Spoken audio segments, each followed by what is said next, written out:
ሁሌ ፈገግ የምንለው ጭንቀት የሌለብን የምንመስለው ሁሉም ነገር ስለደረሰብን ተስፋ ስለቆረጥንና ካሳለፍነው ችግር በላይ ሌላ ችግር እንደማይመጣ ስለምናውቅ ህይወት ፈተና ናት ሲባል አይገባኝም ነበር። ሁሉም የራሱ ፈተና አለው።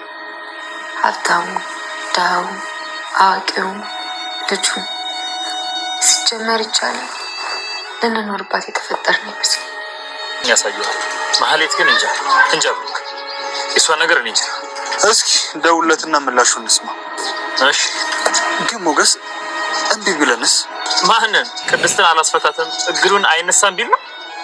አዎ እንደዛ ቢለን ምንድነው የምናደርገው? በመጀመሪያ አይደል ካለም ደግሞ ሉላ ከኔ ጋር ነው። እሱሳ ከኔ ጋር ትቀጥላለች።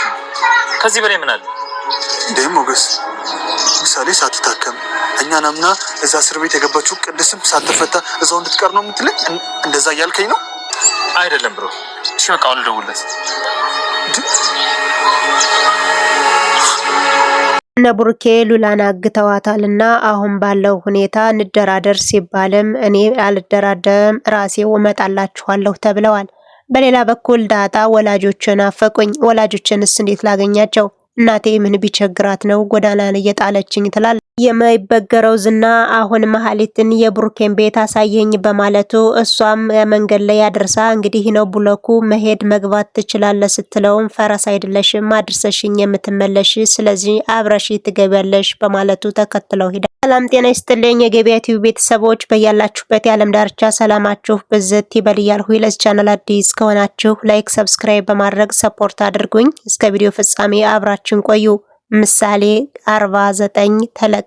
ሞገሴ በጣም ደንግጦና ፈርቶ ነበር። ስልኩን እንዳዘጊው ብሏትም ስልኩን ሳዘጋ ወደ እነሱ እየሮጠች ትደርሳለች። ዝናም እየተከተላት ነው።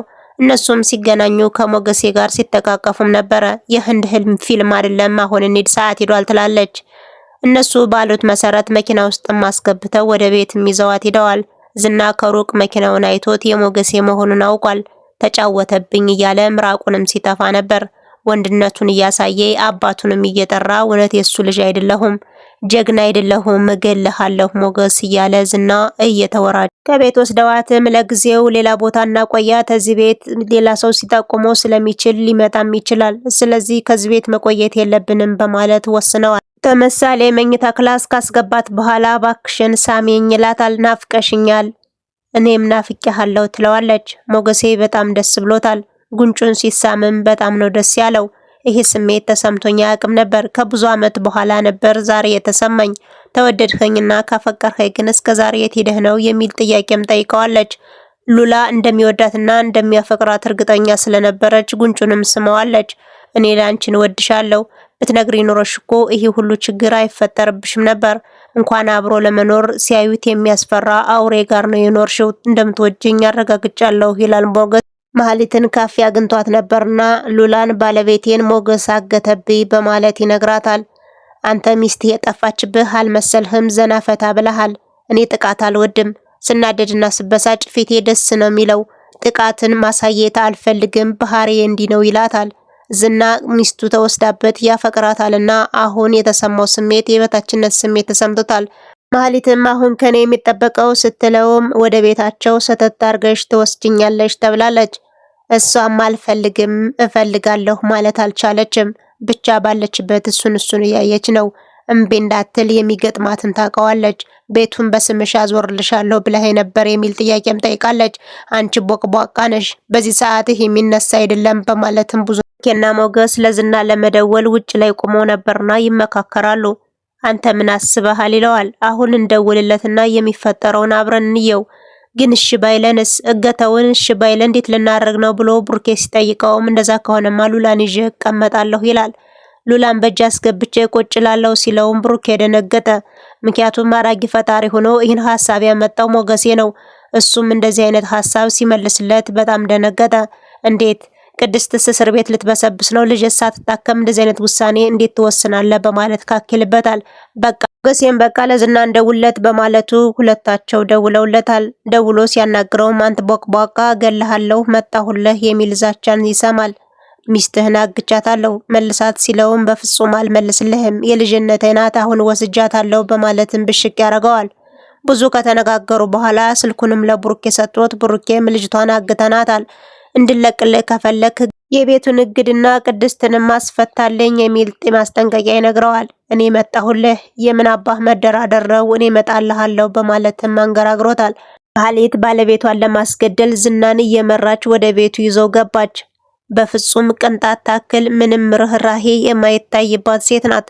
አውሬውን ወደ ቤቱ ወደ ባለቤቷ ቤት ይዘው እየገሰገሰች ነው። መንገድ ላይ ካደረሰችው በኋላ ቡለኩሂ ነው በማለት ተጠቁመዋለች። አንቺ ፈረስ አይደርሰሽም አይደርሰሽ የምትመልሺ፣ ስለዚህ እኔ ያልኩትን ብቻ ነው የምታደርጊው። ወደ ቤት ትወስጂኛለሽ፣ አብረን እንገባለን የሚል ቀጭን ትዕዛዝ ሞገሴም ውስጥ ላይ ነበሩና አሁን ሳይመጣብን ተሎ እንውጣ በማለታቸው አመልጠዋል። ከቤት ሲደርሱባቸውም ማንም የለም። ቤቱን እንደምንም የቀረ ነገር የለም ፍትሽ አድርጓል። ዝና ገብቶ ተንፈላሰሰበት። የነብሩኬን ቤት በቃ የቀረ ነገር የለም ፍትሽ አድርጎ ወጥቷል። ማህሌትን ቁጭ በይ ካላት በኋላም ቤታቸው ግን ይሄ ነው በማለትም ጠይቋታል። አዎ ቤቱ ይሄ ነው፣ ይሄ ክራይ ቤት ነው። ለኔ በስሜ የምታዞርልኝ ቤት ግን ገዛ ቤት ተዘግቶ ነው ያለ። አንቺ አሁን በዚህ ሰዓት ስለ ቤት ማዛወር ታወሪያለሽ እንዴ? ቦቅቧቃ ነሽ በማለትም ሰድቧታል። አንቺ ግን አትረቪም፣ ብሩኬ እንኳ ፈታሽም ብሏት ነበረ። እንዴት ትለኛለህ? አልፈታኝም። እኛ ወንዶች ስንባል የምንወደውና የማናፈቅረውን ሰው አንድ ቀን ከኛ ጋር ማሳደር አንወድም። ስለዚህ እንኳ ፈታሽ አትረቪም በማለት ብሽቅጥም አድርጓታል። እሷም ስድቧን ይዛ የጥርስ ደም ሆኖባት ዋጥ አድርጋታለች። እነ ሞገሴ ለዝና ስልክ መደወል በሚሄዱበት ሰዓት ሴቶቹ ከክላስ ውስጥ ነበሩና የሆድ ሆዳቸውን ያወራሉ። ሳይሽ ግን ነፃነትሽን ያስቀናኛል ትላለች። አዎ በሆዴ ግን ብዙ ነገር አለ።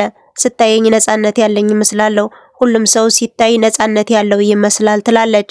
ዳጣም ሉላ ግን ሞገሴን ትወጂዋለሽ የሚል ጥያቄ ጠይቃታለች። አዎ ወደዋለሁ፣ እሱም ይወደኛል። እሱ ግን እንዴት እናርግሽ ነው የምትወጂው ስትላትም ታማኝ ሰው ነው፣ ንጹህ ሰው ነው ትላታለች። እሱ ነው ታማኝ? እሱማ ታማኝ አይደለም ትላለች። ምክንያቱም ከዚህ በፊት የነ መሀሌትን ቪዲዮ ስላየች ታማኝነቱ ውርድ ብሎባታልና ታማኝ አይደለም ብላ ተከራክራ መልሳ ደግሞ ሀሳቡን ቀይረዋል። ሉላም ዳጣ ግን አንቺ ምን አይነት ሰው ነሽ? ነፃነትሽ በጣም ያስቀናኛል ብላ ከጠየቀቻት በኋላ ወላጆችሽ ግን የሉም ትላታለች። ጎዳና ላይ ነው ያደግኩኝ። ጎዳና ላይ ማደግ በጣም መጥፎ ነው። ብዙ ስቃይ ይደርስብሻል፣ ብዙ መከራ አለ። በዛ ላይ ደግሞ የሚያናደኝ ማንነቴን አላቅም። እናትም አባቶችንም አላቃቸውም። አልፎ ሀጂ ሁሉ እህት ወንድም ነው የሚመስለኝ። ማንነቴ ጠፍቶብኛል፣ ማንነቴን አላቅም በማለት በእንባ ታጅባ ትነግራታለች። ሉላም እያጽናናቻት አይዞሽ ሁሉም ሰው ችግር አለበት ግን ያልፋል ትላታለች። እንደዚህ ሆኖ አይቀርም ያልፋል ብላ እያጽናናቻት ነው። ሆኖም ግን እኔ ማንነቴን አላውቀውም። እናቴ ትናፍቀኛለች። እንዴት ምን አጣ እንደታወችኝ ራሱ አላቅም። አሁንስ አጣለች አግኝታለች፣ ምንም አውቀው ነገር የለኝም። እንደ ሰዎች ማግባት መውለድ ራሴን መተካት እወዳለሁ እፈልጋለሁም፣ ግን ደግሞ እንዴት አድርጌ የቀረበኝ ሁሉ ዘመድ ነው የሚመስለኝ ትላለች። ሉላማ ፈፍ አድርጋ ጥቃት ደርሶብሽ ያውቃል ወይ ማለት የሴታዊ ትንኮሳ ነገር ደርሶብሽ ያውቃል የሚል ጥያቄም ተጠይቃለች። አዎ ደርሶብኝ ያውቃል፣ ግን እንዳንቺ እየተገረፉ ሳይሆን ብቻ ግን ደርሶብኝ ያውቃል። በጣም ከባድ ነው። አብረውሽ የሚተኙት ወይም ደግሞ ጎዳ ላይ የሚበሉት የሚጠጡት ሳይሆን መኪናውን አቁሞ ሚስትና ልጆቹን ትቶ ከኛ ጋር ግንኙነት ያደርጋሉ፣ ይወሰልታሉ። ይህ ሁሉ ጥቃት እኛ ላይ ይደርሳል። ብቻ ሁሉን ነገር አሳልፌዋለሁ። ሉላም ከዚህ ጠባብ ቤት ያመጣችሁ ግን ለምንድን ነው በማለት ጠይቃታለች። እዚህ የቆየነው አሁን ዝና እንዳይመጣብን ነው። ዝና ግን ከመጣ ምን ያደርገን ብለሽ በማለት በፍርሃት ድምጽ ነግራታለች። ከዚህ ከመጣማ ይገለናል። ብቻ የሆዴ ሆዳቸውን በሚያወሩበት ሰዓት በድንገት በራችን ቆፈቆፋል። በተቆፈቆፈበት ሰዓት ደግሞ ማን እንደሆነ አይታወቅም። ብቻ ግን ዝና እያሉ ድራማው ከተናቀቀ አድማጭ ተመልካቾቼ የቻናሌ ቤተሰቦች እንደምን ቆያችሁልኝ? እስከ ቪዲዮ ፍጻሜ አብራችሁ ስለነበራችሁ ከልብ እያመሰገንሁ የቀጠለውን ይዤላችሁ እስከመጣ እስከዛው ሰናይ ጊዜ